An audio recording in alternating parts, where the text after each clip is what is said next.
Gazeta Drini, botim për bujqësinë, pyjet dhe zhvillimin rural të Bashkisë Lezhë në kryeartikullin e saj Koha për të kulluar tokat, apelon për më shumë vëmendje dhe mbështetje me fonde dhe mjete nga Ministria e Bujqësisë në pastrimin e kanaleve të dyta dhe të treta si garanci për mbjelljet e fermerëve.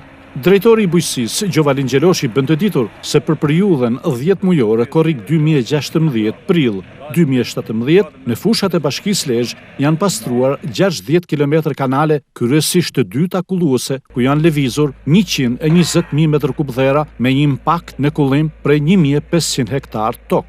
Ne si bashki kemi pastruar rreth 60 km kanale, qysh nga një korriku i vitit 2016 dhe deri në fund të prillit 2017. I bie që ne mesatarisht në çdo muaj kemi pastruar dhe thelluar 6 km kanale kulluese.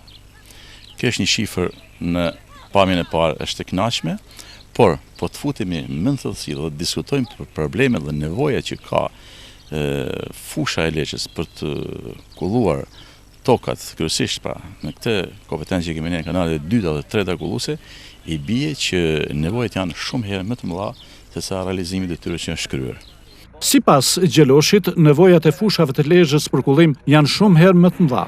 Mbi 15.000 hektar tokë ka nevojë emergjente për pastrimin e 370 km kanaleve të dyta kulluese.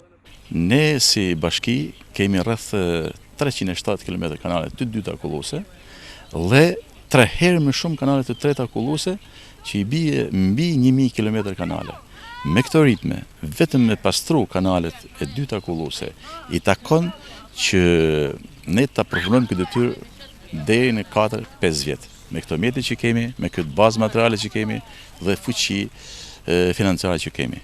Për të realizuar të gjithë këtë masë të madhe të volumeve të punës, duhet me patjetër ndihma e Ministrisë së Bujqësisë, e cila, të themi të vërtetën, ka qenë edhe në vitin e kaluar, edhe këtë vit, paçka se vitin 2017, granti i specializuar që erdhi për kullimin e tokave në favor të Agjencisë Kullimit dhe të Ujitjes të Bashkisë ishte më i vogël se vitin e kaluar.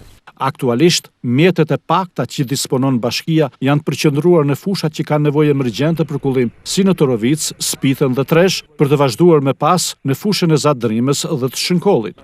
Në fushat që është ndërhyrë për pastrimin e kanaleve kulluese, fermerëve po ju rikthehet shpresa për të mbjellë e kultivuar bimet bujqësore.